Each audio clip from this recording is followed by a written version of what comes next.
So at uni, I just recently finished up Calculus 2, and let me just say, there's a reason why they say it's the hardest in the calc sequence. One of the first things they start teaching you is perhaps, in my opinion, one of the most useless topics. I actually briefly mentioned this in my second video. They call it the disk washer method, and you use it to find the volume of a solid when you rotate about the x-axis, y-axis, or a specific line.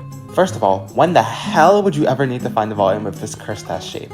Like, please tell me what solid in real life is shaped like this monstrosity. And don't even get me started on the shell method. The only shell I think of is the thing on the Koopa Troopa's back.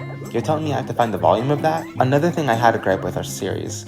Sadly, they're not the TV kind of series, but instead the math kind of series, the ones with a big sigma in front. Basically, you just add up an infinite amount of numbers and determine if the sum is one finite number, convergent, or is infinity, divergent. Naturally, you would think if you're always adding numbers, it would always be infinity, right?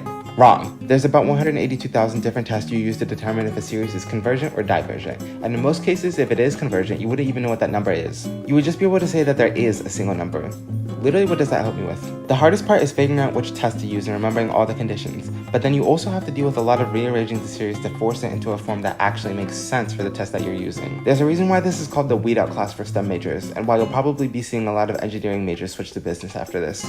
If you have to take this class at any point in uni, get ready to work, and I'm sending prayers for you.